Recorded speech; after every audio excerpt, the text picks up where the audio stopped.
Hi foodies, welcome to Easy Indian Recipes 1K. இன்னைக்கு நம்ம கோபிகா பராட்டா, அதாவது நம்மளோட காலிஃப்ளவர் இருக்கு இல்லையா, அதை வந்து நல்லா வாஷ் பண்ணி 2 to 3 times வாஷ் பண்ணிட்டு அதை நல்லா திருவிக்கணும். கிரேட்டரால திருவிட்டு எடுத்து வச்சுட்டுறணும். அந்த பராட்டா பண்ண போகிறோம். இதுக்கு நான் வந்து வீட் ஃப்ளார் எடுத்துட்டு இருக்கேன். நான் 2 cups எடுத்துட்டு இருக்கேன். இது எப்படி பண்ணுறோம் அப்படிங்கிறத போக போக பார்க்கலாம். இதுக்கு தேவையான இன்க்ரீடியன்ட்ஸ் நம்ம பண்ணுற தேவையை பார்த்துக்கலாம். இப்போ இந்த ஆட்டாவில் நம்ம சால்ட் போட்டுக்கலாம். அதுக்கப்புறம் நான் வந்து ஓமம் எடுத்து வச்சுட்டுருக்கேன், ஜஸ்ட் 1 டீஸ்பூன். அதை போட்டு அதை இப்படி க்ரஷ் பண்ணிவிட்டு இதில் சேர்த்துடலாம். இப்போ இதை நல்லா மிக்ஸ் பண்ணிவிட்டு இப்போ இதில் வந்து கொஞ்சம் கொஞ்சமாக தண்ணி சேர்த்து நம்ம நல்லா சாஃப்ட் டவ் பிசைஞ்சு வச்சுக்கலாம். பிசைஞ்சிட்டு பார்க்கலாம். இப்போ பார்த்தேன்னா நம்ம மாவு பிசைஞ்சாச்சு. மாவு பிசையத்தையும் நான் வந்து எண்ணெய் யூஸ் பண்ணலை.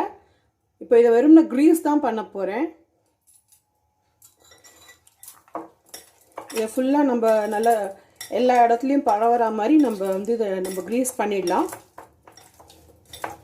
நம்ம பிசைஞ்சு முடிச்சுட்டு அதுக்கப்புறம் ஆயில் போட்டாக்கா சாஃப்டாக வரும். இப்போ ஆயில் போட்டு க்ரீஸ் பண்ணிவிட்டு நம்ம இதை ஒரு 15 to 20 minutes நம்ம ரெஸ்ட் பண்ண வச்சுடுவோம். ஒரு தவாவில் 2 teaspoons ஆயில் விட்டுக்கலாம். ஜீரகம் சேர்த்துட்டுலாம். ஜீரகம் நல்லா பொரியட்டும்.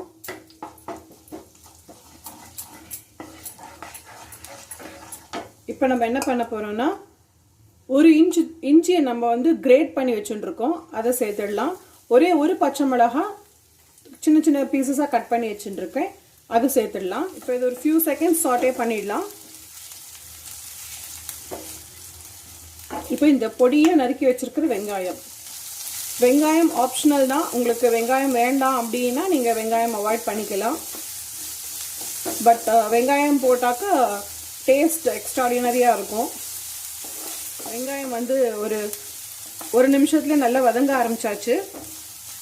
இப்போ இந்த திருவி வச்சிருக்கிற காலிஃப்ளவர் போட்டுடலாம். இந்த ராவா பண்ணினா என்ன ஆகும்னா, இந்த இதுலேருந்து தண்ணி விட ஆரம்பிக்கும். அதை புழிஞ்சு எடுத்து பண்ணணும். அதெல்லாம் கொஞ்சம் எக்ஸ்ட்ராவாக இருக்கும் வேலை. பட் இந்த மாதிரி நம்ம பண்ணிட்டோம்னா ஈஸியாகிடும். இந்த ட்ரை பவுடர்ஸ் போடுறதே அடுத்த சிம்மில் வச்சுக்கோங்க. இப்போது மஞ்சப்பொடி, அப்புறமா இந்த Kashmiri red chilli powder, garam masala, amchur powder, தனியா பவுடர், ஹிங், இது எல்லாத்தையும் போட்டுடலாம். இப்போ இதுக்கு தேவையான சால்ட் போடலாம். இப்போ இது எல்லாத்தையுமே நல்லா மிக்ஸ் பண்ணிடலாம். எப்போவுமே இந்த பராட்டா பண்ணுறதே பராட்டா ஸ்டஃபிங் வந்து கொஞ்சம் ஸ்ட்ராங்காக இருக்கணும். அப்போ தான் வந்து நமக்கு அந்த பராட்டா சாப்பிட்றதே ஒரு மஜா இருக்கும். இது நான் காஷ்மீரி சில்லி பவுடர் போட்டிருக்கிறதுனால எனக்கு இந்த கலர் வந்திருக்கு. காரம் கம்மியாக இருக்கும், at the same time colour வந்து சூப்பராக இருக்கும். நீங்கள் ரெகுலர் சில்லி பவுடர் போட்டெல்லாம் கம்மியாக போட்டுக்கோங்க, உங்களோட காரத்துக்கு ஏற்ற மாதிரி. இப்போ சிம்மில் வச்சு மிக்ஸ் பண்ணிட்டோம். இப்போ அடுப்பை 1 நிமிஷம் ஹை ஃப்ளேமில் வச்சுக்கலாம். ஏன் அப்படின்னா வந்து இந்த இதில் இருக்கிற அந்த மாய்ஸ்சர் எல்லாம் வெளியேறதுக்காக. ஏன்னா மாய்ஸ்சர் இருந்ததுன்னா நம்மளால் வந்து பராட்டா பண்ணுறது அப்படியே சாகியாக ஆகிடும். இது வந்து மேட்ரு ஆஃப் ஒரு மேக்ஸிமம் 10 minutesல இது ரெடி ஆகிடும். இப்போ பார்த்தேன்னா இது வந்து நல்லா மிக்ஸ் ஆகிடுது இல்லையா, அடுப்பை ஆஃப் பண்ணிடலாம். இப்போ கட் பண்ணி வச்சுருக்கிற கொத்தமல்லியை நம்ம சேர்த்துடலாம். உங்கள்கிட்ட புதினா இருந்தால் நீங்கள் அதுவும் சேர்த்துக்கோங்க, ரொம்ப நல்லாயிருக்கும் அந்த ஃப்ளேவர். நான் அடுப்பை ஆஃப் பண்ணிட்டேன், ஆனால் அதுலேயே வச்சு தான் நான் இதை மிக்ஸ் பண்ணிட்டு இருக்கேன். இந்த ஸ்டஃபிங் எவ்வளோ கலர்ஃபுல்லாக இருக்குது பார்த்தேளா. அண்ட் இந்த ஃப்ளேவர் வந்து ரொம்ப நல்லா இருக்குது, அப்படியே வீடே மணக்கிறது. உங்களுக்கு இதில் வேணும்னா நீங்கள் இஞ்சி பூண்டு விழுது இந்த வெங்காயம் வதக்கத்தையே சேர்த்துக்கோங்க. பட் நான் இன்றைக்கி வெறும் இஞ்சியை தான் திருவி போட்டிருக்கேன், இஞ்சி பூண்டு விழுது சேர்த்துக்கலை. இப்போ இது நம்மளோட ஸ்டஃபிங் ரெடி ஆகிடுது. இது ஒரு 10 நிமிஷம் நல்லா ஆற வச்சிடலாம். அப்புறமா நம்ம எப்படி பராட்டா பண்ணுறதுன்னு பார்க்கலாம்.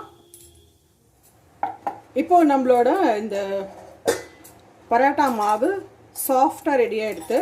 இதை ஜஸ்ட் இன்னும் ஒரு தடவை இந்த மாதிரி நம்ம சேர்த்து பரட்டிக்கலாம். இப்போ ஈக்குவல் பால்ஸாக நம்ம இதை டிவைட் பண்ணிக்கலாம். இப்போ நம்மளோட ஸ்டஃபிங் நல்லா ஆறிடுத்து.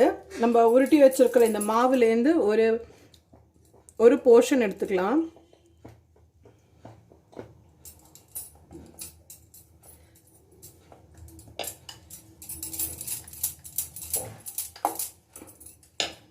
இந்த மாதிரி வச்சுட்டு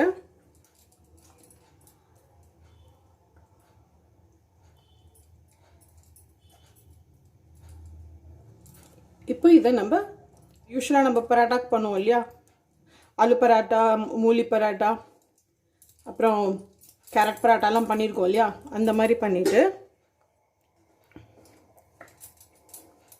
இது இங்கே வச்சு இப்படி தட்டிடணும். ஏன் அப்படின்னா இந்த மாதிரி தட்டத்தை என்ன ஆகும்னா எல்லா இடத்துலையும் வந்து அந்த ஸ்டஃபிங் வந்து போய் ரீச் ஆகும்.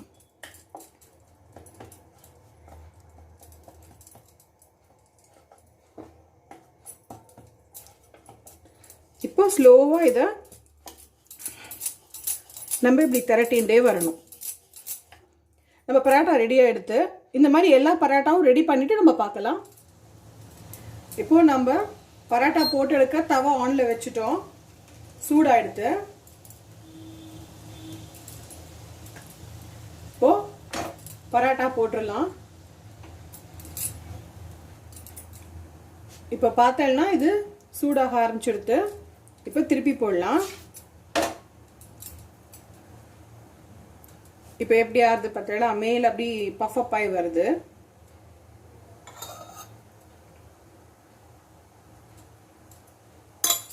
இப்போ ஆயில் போட்டுக்கலாம். நான் இன்னைக்கு ஆயில் தான் போட்டிருக்கேன். உங்களுக்கு வேணும்னா நீங்கள் கீயோ இல்லை பட்டரோ போட்டுக்கலாம். எக்ஸலண்ட்டாக இருக்கும்.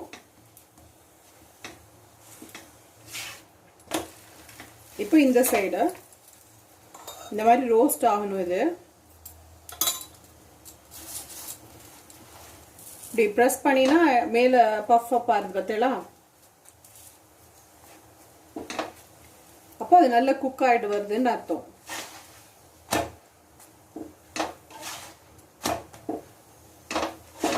இப்போ இதை எடுத்துடலாம். இப்போ நம்மளோட சாஃப்ட் கோபி பராட்டா ரெடி.